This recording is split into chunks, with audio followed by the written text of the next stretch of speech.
On se retrouve pour une nouvelle analyse du potentiel d'investissement dans une ville. Aujourd'hui, on parle de Montpellier. Quelques chiffres d'abord. Le prix médian est à environ 3 400 € au mètre carré et un loyer à 15,5 € au mètre carré. Le rendement brut moyen est à 5,5%, ce qui est plutôt modeste. On reste dans une grande métropole. Petit coup d'œil sur l'évolution du prix. Il était au plus haut en 2023, puis il a corrigé en 2024. On est reparti légèrement à la hausse depuis. Le marché semble avoir digéré la remontée des taux. Montpellier compte 310 000 habitants et 83 000 étudiants. On parle là d'une des plus grosses villes étudiantes de France.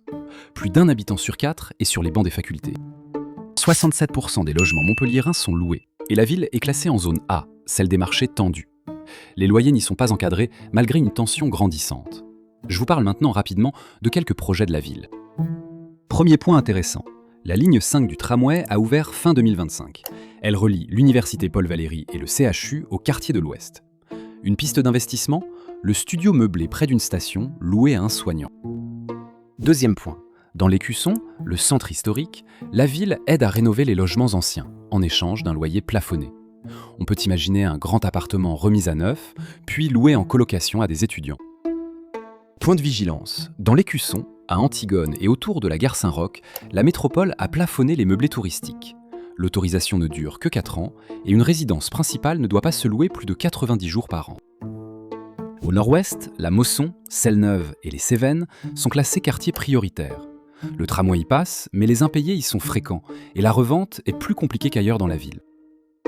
La note 6,5 sur 10.